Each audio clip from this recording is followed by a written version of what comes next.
Yeah, yeah, Okay. same here. You please take care, all of you.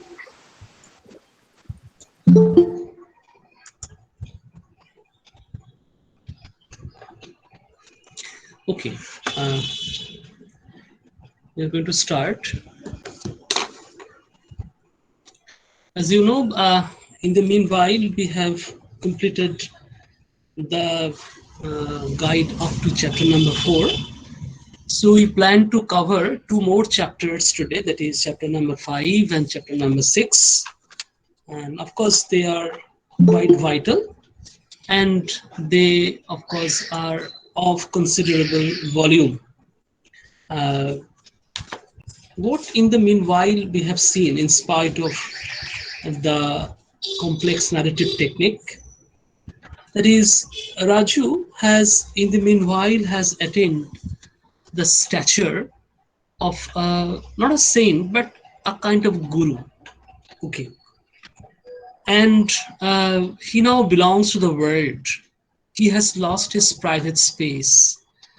Sometimes he feels tired of the crowd, but he can't help it. Okay, because people, they continue to throng to his place.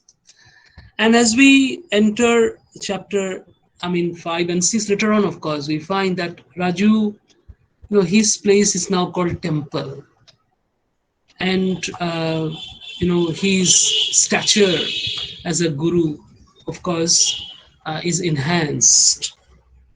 We enter chapter 5. Again, we find that Raju is reminiscing his past. That is, his connection with the railway, of course, in the meanwhile has become very deep. And, he, at the very beginning of chapter 5, tells us that I came to be called Railway Raju. So the attachment to the railway has become so intense, so deep, that people now start calling him Railway Raju. Perfect strangers, having heard of my name, began to ask for me when the train arrived at the Malgudi railway station. It is written on the brow of some that they shall not be left alone. If you could locate this sentence, please underline it. It is written on the brow of some that they shall not be left alone. This is a prophetic remark because this is of significance not only in the current episode where he is telling his story, his own life story, as a guide at a railway station, but also if you have read the novel in the meanwhile, at least if you know the story of this novel, you know that when he would land up in jail, even he won't be left alone. Okay, I'm one such a thing. Although never looked for acquaintances, they somehow came looking for me. So people, his name and fame as a guide spread far and wide. Okay, and people now come in search of him. And you see, in the meanwhile, you know that he has gained knowledge from scrap, and whenever he finds an opportunity, he can mesmerize people with this little bit of knowledge that he's gathered. Of course, I don't know to what extent I can call it knowledge. Yeah, knowledge certainly it is, but sometimes on purpose, he fixes fact with falsehood. Okay, I believe that you have your own experience of visiting places and meeting tourist guides. So you know how they can marvelously, mix up truth with falsehood. And Raju, of course, tells us it was not because I wanted to utter a falsehood, but only because I wanted to be pleasant. This is significant. So he wanted to be pleasant. So, of course, this would, of course, create problems later on. But this is the constitution of a protagonist. And in the meanwhile, we are also introduced. Not meanwhile. Actually, here in this chapter, we are introduced to Gafur, the driver, and who is also playing a very important role, particularly where Raju narrates his own story as a guide, because you see, he is also part of the network, the vicious network in which, of course, let me allow, use the word vicious, because whenever people come to Malgudi station, they'll be caught in the net spread by Raju, and of course, along with Marco, the taxi driver. And even the narrator calls him that it is an old shark. He's an old shark, and all the time looking for a victim. So I don't think that I have committed, a scene in describing the net as vicious. Anyway, yeah, people, continue to look for Raju whenever they come to Malgudi for sightseeing. And Raju, in his commanding way, he, of course, tells Gafur, here is a good gentleman, a friend of mine. He wants to see. You must take him out and bring him back safely. That is why I have brought him to you personally safely, etc., etc. So this is how, he catches people. Okay. And in the meanwhile, of course, because Raju has already become a seasoned kind of guide, so he knows the mood of people, he knows the spirit of people, he knows the attitude of people who come to station, Malgudi station, okay, and who want to see, the places in this town. So he tells us travelers are an enthusiastic lot. They don't mind any inconvenience as long as they have something to see. Why anyone should want to forgo food and comfort and jolt 100 odd miles to see some place, I could never understand. So this goes beyond understanding of Raju, that why people take troubles in order to see places. But of course, he doesn't bother about it because he only wants his purse. Okay, he only minds his money. But this is how, of course, he becomes a full-blown tourist guide. Okay, and as we go through the chapter, we find that is, Raju could understand even the attitude, the worldview of a certain person. Okay, but when he becomes a full-blown tourist guide, he ignores his shop. Okay, and this, of course, causes worry and anxiety in his mother. And one day the mother protested, of course, what do you want him to work for you, Raju? That is, Raju, either give him a definite commission or do it yourself instead of always wandering in the country. So, who is this he? This is the porter's son, who is left in charge of the shop when Raju goes off for sight seeing along with his customers. What good does it to you anyway? So mother, of course, she's quite practical. She could sense very well that Raju is not doing good. Okay, he just gives the responsibility to the porter's son, but only at the night. Okay, he just checks cash, etc. But this kind of attitude really makes the mother angry. But Raju is quite intelligent. He knows how to please his mother. So he says, it's a far better job I'm doing than the other one. So, Mama, you call it wandering, but I'm telling you, there's a far better job. I'm seeing a lot of places and getting paid for it. I'll go with them in the car or bus, talk to them, I'm treated to their food sometime and get paid for it. So he gives a catalog of the advantages that he derives, okay, out of his activity as a guide. And at the same time, of course, he tells his mother, okay, don't worry, I will take care of the shop. But he doesn't. He doesn't. But I was telling you that is, as he becomes a very seasoned sort of guide, he developed a kind of water diviner's instinct. So Bangla বলে না যে জল মাপা. So he developed a water diviner's instinct. So what is this? That is, he could, understand that, okay, that is the tourists, okay, they are not interested in the same thing. Okay. So tastes, as in food, differ also in sightseeing. This is what he has learned over the years.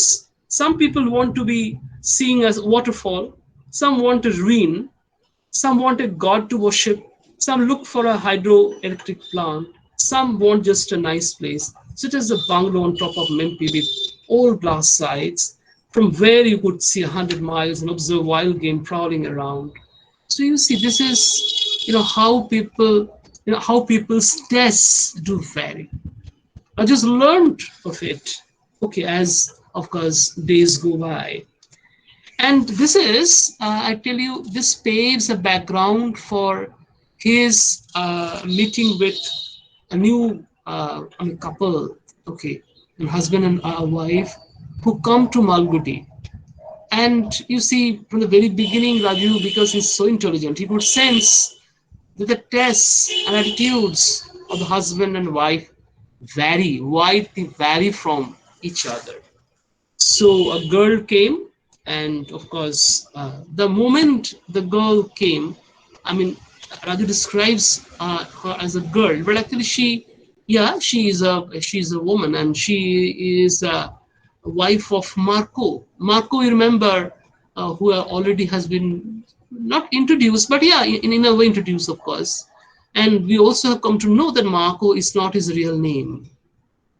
He has been nicknamed as Marco by Raju, the protagonist, and it reflects the cordial prejudice of the protagonist. And the moment this girl came to Malgudi, the first thing, okay, when she's introduced to this tourist guide, Raju, can you show me a cobra? A king cobra, it must be, which can dance to the music of a flute? Why? I asked. I'd like to see one, that's all. Her husband said, we have other things to think of, Rosie. This can wait. So you see, this can amply show that the test obviously differs. Okay, and Raju disliked the man because in his idea, this man was taunting a divine creature. Okay, so I'm just quoting a divine creature. My sympathies were all for the girl. She was so lovely, elegant. After she arrived, I discarded my khaki bush coat and dhoti and took the trouble to make myself presentable. I wore a silk jibba, less dhoti, groomed myself so well that my mother remarked when she saw me leave the house, ah, like a bridegroom. So the mother, of course, she could see the change in the appearance of his son, the look of his son. So, like a bridegroom. So things are going on, and we come to see that they have taken their lodging in Anand Bhavan Hotel. And later on, of course, you'd come to see also the room number 28. So this is the presentation of R K Narayan, as if we can see the hotel, even we can remember the number of the room in the hotel, that is 28. So this is, of course, the power of a great narrator like Rasipuram Krishnaswamy Narayan. And you see, but as we go through the narrative, we find that actually it is a man who came earlier. And later on, of course, he brings his wife. And we find that Raju, from the very beginning, he's enticed with the appearance, with the look of this woman. And he tells us she was not very glamorous, if that is what we expect. You means the readers like you and me. So this is how the first person narrator takes us into confidence. So that is what you expect. But she did have a figure, a slight, slender one, beautifully fashioned, eyes that sparkled, a complexion not white but dusky, which made her only half visible, as if you saw her through a film of tender coconut juice. Forgive me if you find me waxing poetic. So if you could catch this sentence again, I would ask it online. Forgive me if you find me waxing poetic. Why? You see, after delineating the figure, the appearance of this woman, Raju tells his readers, that is, forgive me if you find me waxing poetic. Uh, as if, here the first person narrator seems to criticize. Why as if? Here, yeah, the first person narrator seems to criticize his own narration. That is, পাঠক ক্ষমা করো যদি আমি একটু বেশি কাব্যিক হয়ে যাই. So you see, when you are supposed to write a sort of critical note on the narrative technique of the guy, please take into consideration all these delicate points. Not simply that, the first person, third person. There are subtleties which you can't afford to miss. Uh, we go on, and you see, as you remember, that is when Raju, saw the girl imitate the movement of the snake, he could very well think that she must be a dancer. And when he comes back to his place, to his home, and tells his mother, the mother, of course, warns the boy that beware, because they might be the snake women, because such women live in Burma, as if as of course reported to her by her relatives. And Raju wanted to just dismiss it as sheer nonsense. But please keep this one in mind. This reference to snake woman, it would be used time and again in the narrative. Okay. Uh, you see, the point is actually this is actually narrated here in page number 68 and page number 69. Uh, but the point is that is Raju is getting fascinated. He can't afford to forget Rosie even when she is away. And you see, there is a very interesting episode that is where Marco, of course, is a researcher, and for his research purpose, actually, he has come to Malgudi. Okay, not simply for sightseeing, he has come. Certainly not. And he has come to document certain things. Fine. And you see, one day what happens, because in the meanwhile, he has come to know of some cave paintings. Okay. So he asks Raju that, can you show me that place where I can have access to the cave paintings? Raju is very interested. Okay. Because this man doesn't think twice about money. Okay. But the problem is that is, as we go through the episode, we find that Rosie is not coming to join. And Marco tells Raju, you have probably no notion how to deal with women, have you? I was pleased that he was becoming more human in his approach. I said, I have no idea. I laughed, thinking it might please him if I seemed to enjoy his joke. Then I made bold to ask, what is the trouble? My new dress and deportment gave me a new courage. So this is exactly where time and again you find this, the fine sense of humor of R K Narayan. My new dress and deportment gave you a new courage. Otherwise, how could you ask Marco, this very somber scholar, that is, what is the trouble? Okay, otherwise, he's not supposed to poke his nose into the affair of a couple. But the story is this, that is, it is Raju who tells that if you allow me, I can go. I can of course go. And here, by the kind permission of Mako, he goes to the room and he knocks. And he says, my name is Raju. Initially, Rosie thought that Mako has come. So she scrutinized me thoroughly. Of course, I know you. I smiled affably, my best smile, as if I had been asked for it by a photographer. So again, Narayan's sense of humor. But the point is, you see, where from Raju gets his courage. Of course, he is very smart, and he has a glib tongue, good appearance. But the point is, that I believe gives him confidence that at the first opportunity, he showed the copra dance to this quote unquote divine creature. And why do you want me to go out with him? Leave him in peace, of course, she said. But obviously, Raju understands that he has some sort of command over this lady. And he whispered close to her face, because life is so blank without your presence.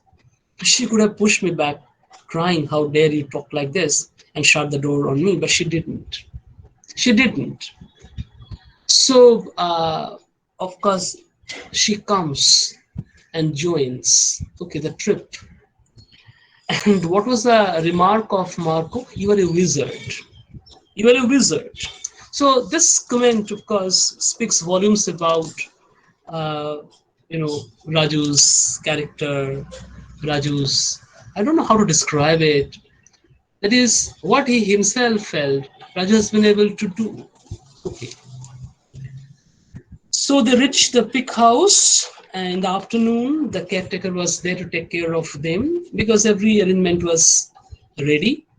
And you see, as we move to the chapter, we find that is uh, Raju is now smitten with love. I don't know how to call it. Yeah, with for this girl. And there is a scene where Rosie is, sharing food. I mean, she's passing dish to not only to Marco but also to Raju. So Raju has become now a family friend, and as Raju was, a bit shaky, while Rosie herself is, passing the food, and so by accident, a touch took place, and R K Narayan describes this in some detail. Oh, that touch made my head reel for a moment. I didn't see anything clearly. Everything disappeared into a sweet dark haze as under chloroform. So again, a very, breezy sense of humor. And but of course, there are multiple voices in Raju. That okay, uh, particularly that Marco is her husband. Remember, so one part of his mind was continually telling him that don't forget that Marco is her husband. But of course, another part, yeah, it's not even thought of. But it was impossible to pull the thoughts back. Again, some other part, he might shoot you. And again, a fine sense of humor. Has he a gun? So you remember that is earlier we used perhaps this term, but sorry, I believe in connection with another novel.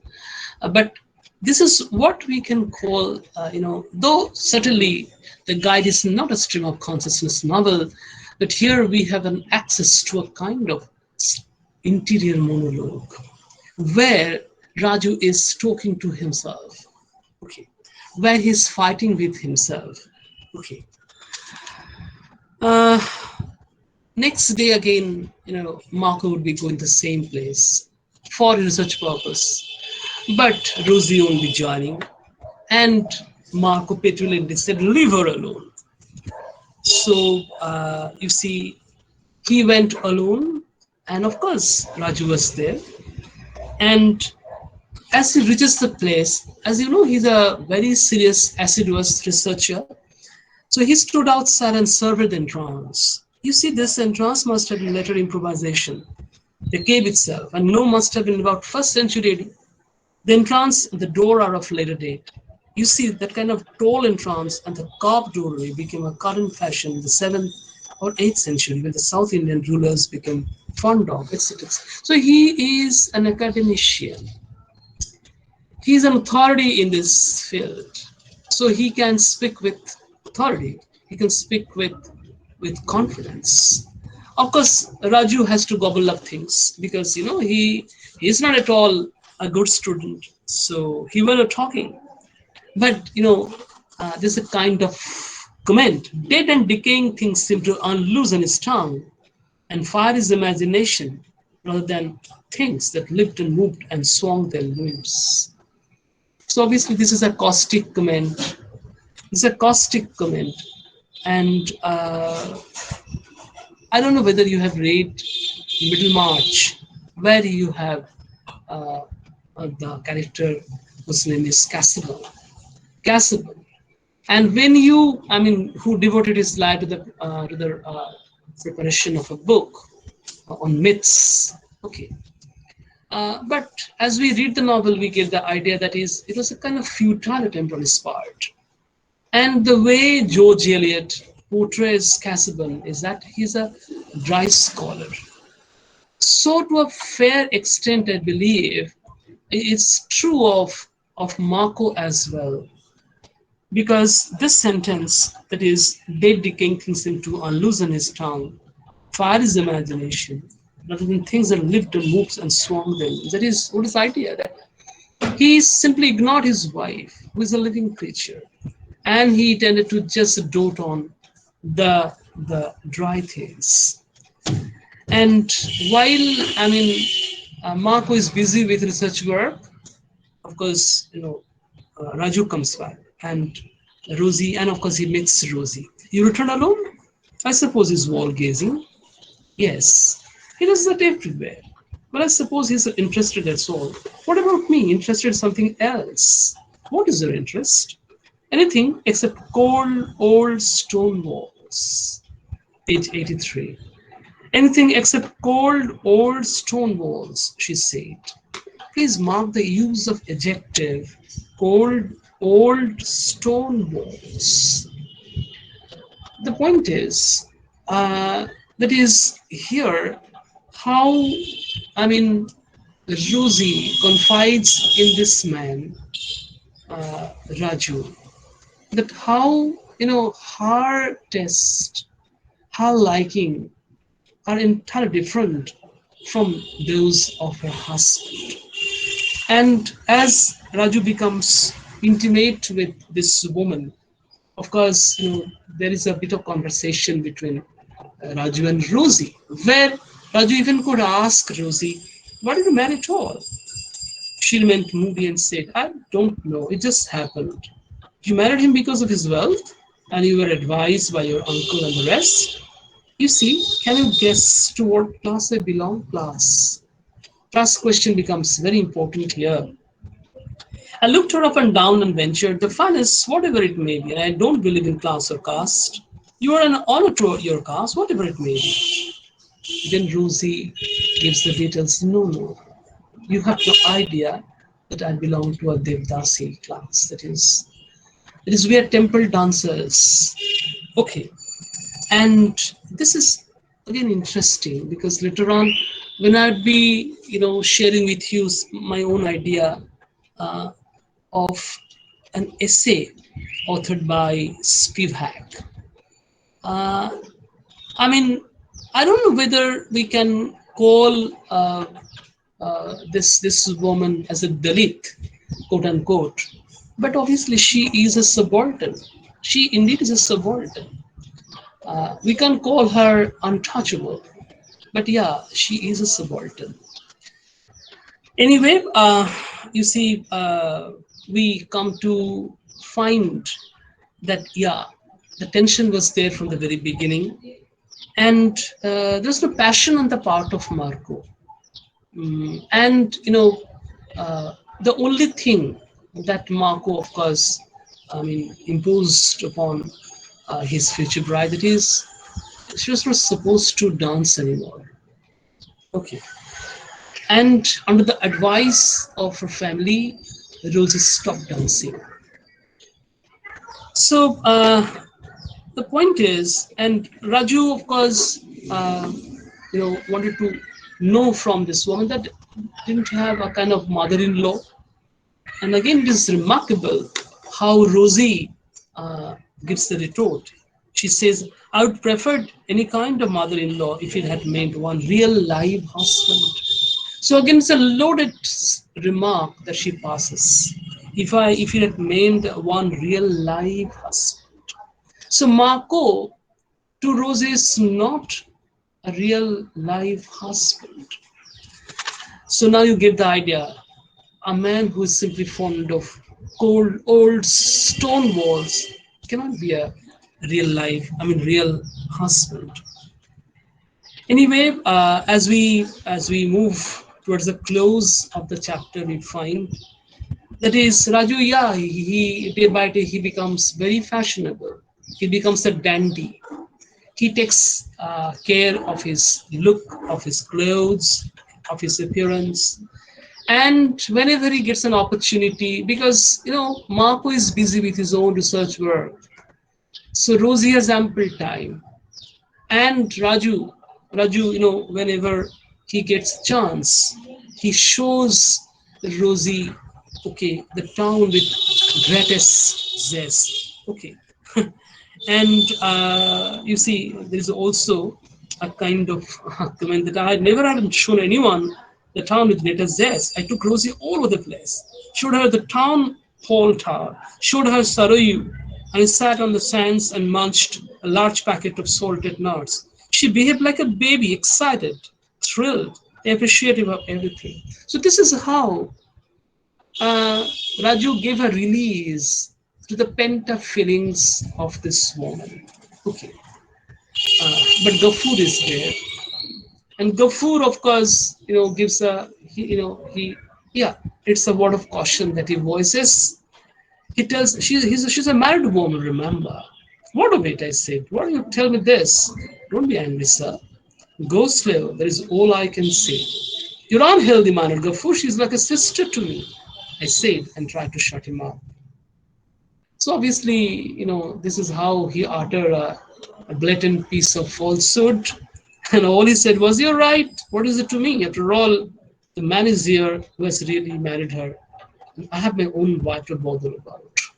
So, I mean, Gafoor, of course, he utters a word of wisdom that, okay, I mind my own family. And why should I poke my nose into your affair? Because the husband is there. You take care of it. So when we reach the very conclusion of the chapter, we find the intimacy grows, and as if Marco now becomes a cipher, Marco now becomes a marginal being, as if he is fenced out from this kind of relationship that Raju has developed with Rosie. Chapter 5, we conclude and we enter chapter number 6. Again, a very, very vital chapter. Uh, and we again go back to past, uh, not past actually, because when we reach the ending of the novel, we find as if Raju was telling the story. Okay, what happened throughout his life. So this is not past, but again, in a way, past, because the whole story was narrated to Vilan overnight, as we will see later on. But that part, of course, would take place later on, later on. So we can't afford to call it past that way. But again, you see, it's a kind of reminiscences. Okay, Raju lost count of the time that passed in these activities, one day being like another and always crowded. Several months had passed.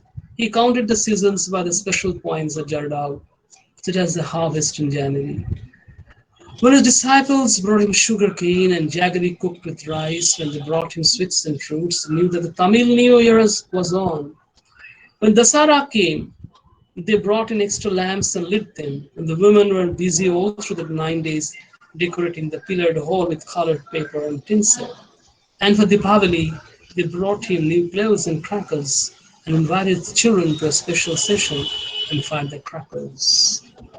So you remember, yeah, it's a very vital phase in the life of Raju, the protagonist. It's a very vital phase. That is because now we bid goodbye to the phase of Raju's life as a tourist guide. Okay. Uh, I mean, for the time being, of course. For the time being, of course. Because you see, this is how the past and present continually, okay, are mixed up with each other. So Raju doesn't have a calendar, but how people celebrate, particularly in this place, which has indeed become a public place. And Raju has become a public man here. Long back, you remember, I told you that is Raju was able to just integrate himself with the society all around. Okay. So, and he has already started to take care of his appearance. So you see, appearance is very important because when he became a tourist guide, particularly at the arrival of Rosie, he took care of his jibba, his dhoti, everything.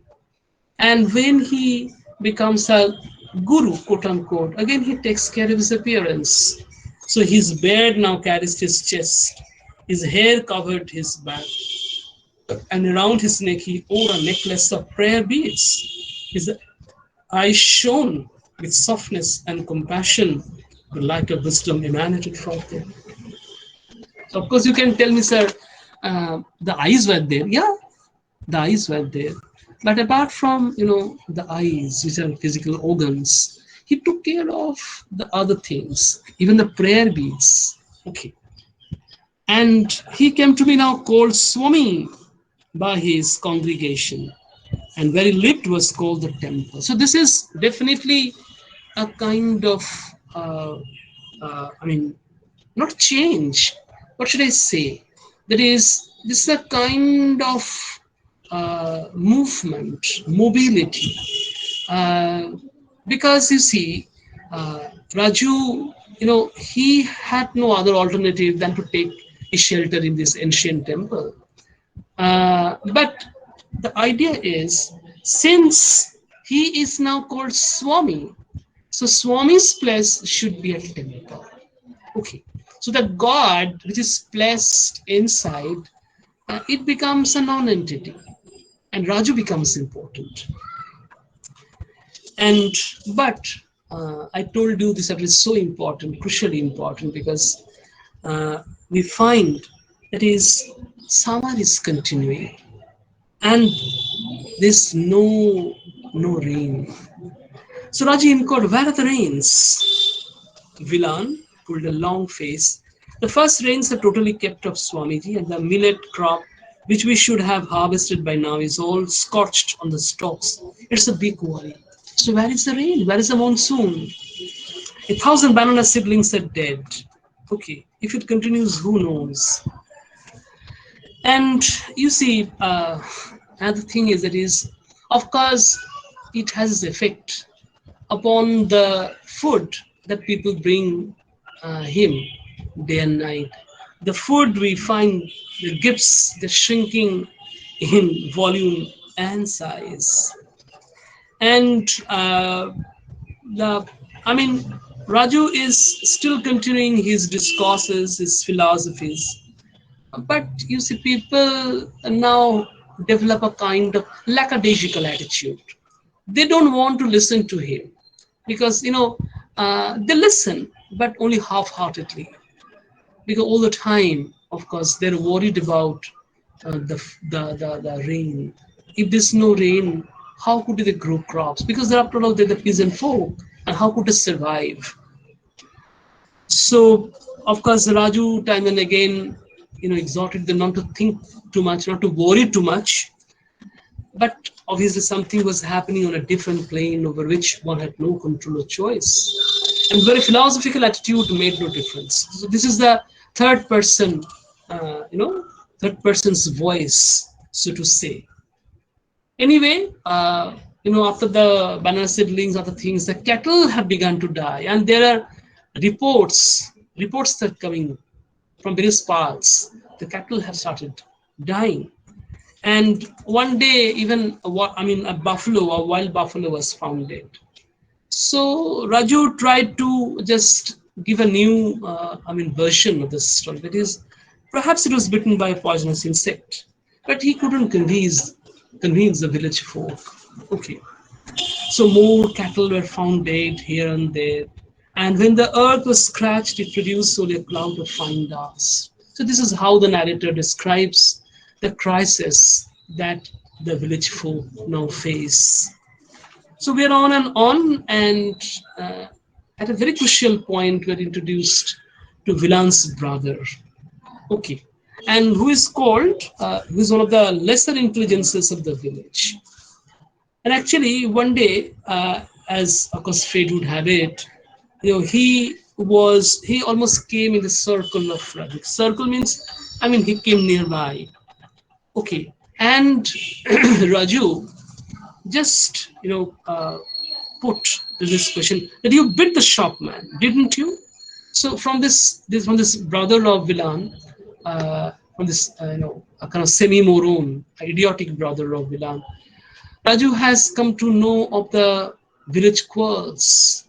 Okay, and should they be left free to do all this? That is, obviously Raju's, I mean, Vilan's brother is going to hold other responsible for this kind of chaos and commotion. But of course, Raju argued, you beat the shopman first, didn't you? I didn't beat the shopman. The man who beat him was, he gave a number of local names. It's no good. Nobody should fight. Nobody should fight. But you see, this and people simply don't take care of it. Okay. So you see, even in this, post-election situation, people are just abusing each other. People are just, just thrust responsibility upon each other. But that we have to maintain peace, we have forgot. So Raju was telling the people that nobody should fight. But who listens to? Who listens to? But they fight, the boy argued. They come and beat us. He paused, ruminating upon the words, and added, and they will kill us soon. So Raju felt bothered. But why he felt bothered? He didn't like the idea of so much commotion. It might affect the isolation of the place and bring the police on the scene. So Raju, of course, was enjoying a kind of shelter which was beyond the circle of the inspection of the police. But if the commotion continues, if the chaos continues, who knows? At any point of time, the police might come. And if police come, of course, his identity, because the other day he was a jailbird, his identity would be disclosed. So he didn't want at all that the commotion should continue. And then, he just imposed his voice upon the man that don't talk, listen to what he said. Yes, master. Tell your brother immediately, wherever he may be, that unless they're good, I will never eat. This is a very serious statement that Raju articulates. That until and unless the village folk are ready for peace, I will never eat. So as if it is a satyagraha that, of course, he undertakes. Eat what? Say that I will not eat. Don't ask what. I will not eat till they are good. Good where? So you see, he's called a semi-moron. So it goes beyond his understanding what Raju means. So he's baffled. So you see, when he comes back to his place, to his village, he starts telling the elders, that is, the Swami doesn't want food anymore. Don't take any food to him. Why? Because it doesn't rain. No fight, he says. So he's confused. He mixes up rain with fight. Raju told actually that is till they are, till they, just, put an end to this fight, this quarrel. I don't take anything. But this idiotic brother of Vilan, he gives a new version. So he brings in the reference to rains. And you see, the boy deliberated. What did it say? Tell us exactly. The boy deliberated for a moment and said, tell your brother not to bring me any more food. I won't eat. If I don't eat, it'll be all right. Then everything will be all right. They stared at him puzzled. This is smile, other pleased at the importance he was receiving. They remained in the thought for a moment. So you see, they're suffering from the drought. So they simply ignored the point of fighting. They simply concentrated on the rains. So then one of them said, this Mangala is a blessed country to have a man like a Swami in our midst. No bad thing will come to us as long as it's with us. It's like Mahatma. When Mahatma Gandhi went without food, how many things happened in India? This is a man like that. If you fast, there will be rain. So this is the version of the village folk. But here we have a miniature of a Mahatma. Okay. And we all know that is when Mahatma took the penance, when he undertook fasting. Okay. He didn't have good cause. We all know that. So here we have a Swami. Here we have another Mahatma. And the atmosphere became electrified, they forgot the fight and all the troubles and bickerings. So now no more fight. So at the first opportunity, they must meet Raju, okay, the savior. So people now come, and Raju, as you know, that he's all the time he's busy taking care of his professional role. So he composed his features and smoothed out his beard and hair, and sat down his seat with a book in his hand. So he's ready to, as if, meet the visitors. And two or three came up, one of them saying, "You are not another human being, you're a Mahatma. We should consider ourselves blessed indeed to be able to touch the dust of your feet." "Oh no, don't say that." Raju tried to withdraw his feet, but they crowded round him. He tried to cover his feet. He felt ridiculous playing his hide and seek with his feet. He could find a place to put them. They tugged at him from various sides, and they seemed ready to tickle his sides as if it would only give them his feet. He realized that there was really no escape from this demonstration, that it would be best to let them do what they like. So Raju now surrenders himself to the will of the village folk. He doesn't allow his feet to be touched by the villagers, but there's no escape for him. People have as if all encircled him, and at any cost they must touch the dust of his feet. And Vilan said, "Your appearance is similar to Mahatma Gandhi." So time and again you see the allusion to Mahatma Gandhi. He has left us a disciple in you to save us. But nowhere in the text, of course, we know that, at any stage in his life, I mean, Mahatma was an icon to Raju, no question of it. But this is a kind of new version that the village folk give. He little disciple in you to save us.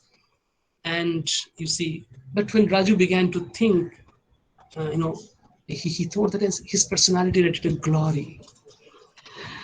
So you see, people, of course, started believing that this man is able to bring down rain. And you see, they, even particularly Vilan, who leads the group, often we find him sit, and of course, he watches the face of Raju, and he even tells that we derive merit from watching your face, sir, because the face radiates a glory. And Raju could now sense what they are expecting from him. The expectation is, the prayer is, that Raju should go without food. He must stand in knee-deep water, look to the skies, utter the prayer lines for 2 weeks, completely fasting during the period, and lo, the rains would come down, etc., etc. But of course, provided the man is a holy one, a pure one. So the point is, Raju, of course, is no fool. Rather, he is very intelligent. So he feels that he is getting entrapped. He's being caught in his own meshes. And you see, the and he wants to just tell people, but again, he always wants to be, he always wants to sound pleasant, as you know. So he cannot utter, speak out the truth that he is not a saint. He doesn't have that kind of supernatural power to bring down rain, but he can't simply speak it out. He feels choked within. Rather, this kind of expectation on the part of the villagers that this man is able to bring down rain, it brought the tears to Raju's eyes. So, in some earlier class, Shurab raised a question, said, "Don't you think that he is a bit hypocritical?" But when you read this kind of statement, that if while he just spoke brought the tears to Raju's eyes, he remembered that not long ago he had spoken to them of such a penance, its value and technique. So the village folk have taken it very seriously. They now consider Raju this sort of holy man who, with his finance, can save the people, can act as a savior, and we're on. And you see, Raju thought that, okay, If he could escape, if he could escape, but where could he go? Okay. And the thing is, it is, people are so much trusting him. How could he betray their trust?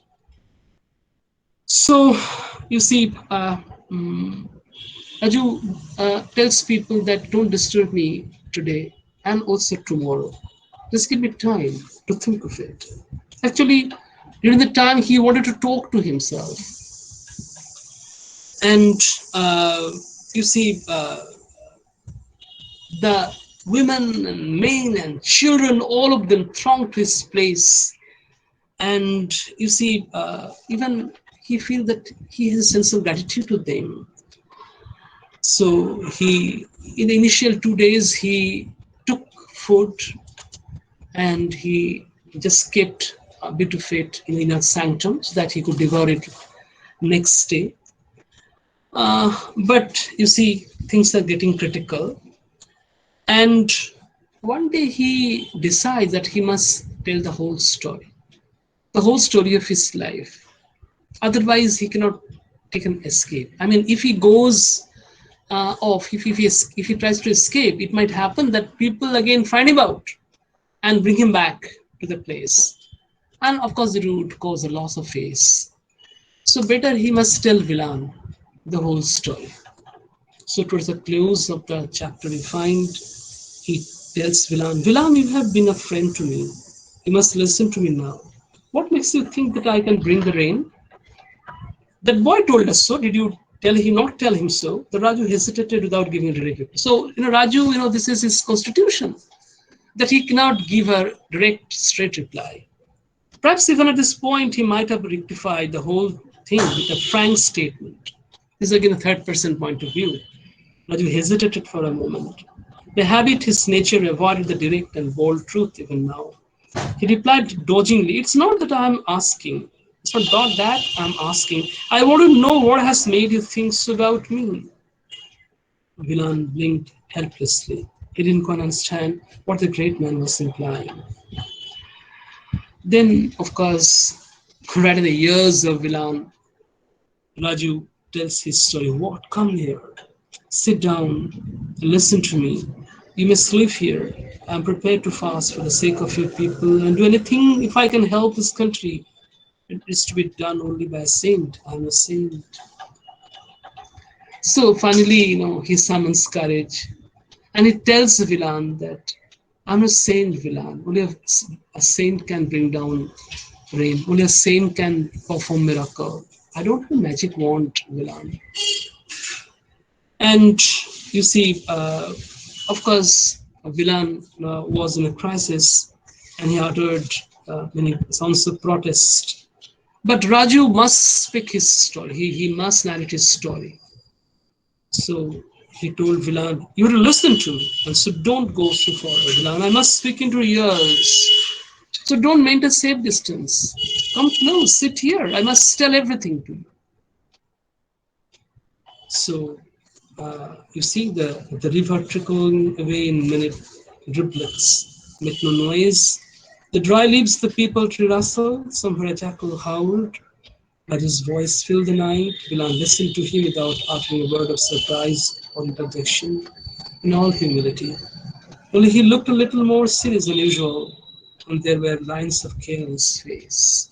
So Vilan uttered nothing in response. Only his face changed, and of course there are some lines of care on his face.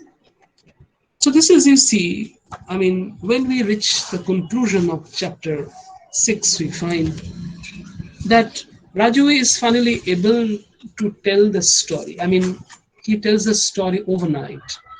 It takes a whole night to tell his story to Vilan. This is again part of a narrative technique upon which I would critically comment later on. But you see how, I mean, fascinating the whole narrative technique is. Now the present, now the past. I mean, if you are not alert, I mean, you would lose the track. Even the beginning of chapter 6, okay, which I covered even today. How to describe it? How to describe it? Because it's a continuous flow. For sake of convenience, we divide time in past, present, and future. There's no future as of yet, of course, nothing of the sort. But the point is, that is past and present are not jumbled up. You know, they're juxtaposed. Okay. So thank you very much. I believe you enjoy listening to and of course reading the novel. It's a classic in the whole realm of Indian English fiction. Time and again I tell you that, and I believe you agree with me. Uh, and it's very difficult indeed. Uh, if Shotojit Ray, of course, could have made the film of this narrative, I don't know, of course. He might have been able to do some justice to the spirit of the novel. But is it possible? Is it possible to, adapt this kind of novel for a kind of movie? Or, also for other purpose? The theatrical adaptation was simply rubbish. This is simply nothing. Okay. Uh, but the film adaptation, it was a commercial success. But is it possible to capture the spirit of this kind of serious novel? So you see, it is that great critic William Walsh who says that Narayan's novels sometimes are can be called comedies of sadness. Yeah, this is true, and the comedy of sadness has already started when people come and try to just touch his feet, and Raj is trying to hide his feet because he knows that he's not a saint. Okay, and later on, of course, when you'll be forced to go without food, again you'll feel that yeah, it's a comedy of sadness indeed. Thank you very much for your, I mean, uh, listening to this kind of humble presentation on this great novel. So first of all, I will take the attendance. Then, if you have any question, comment, observation, of course, you have time for that. Rule number one.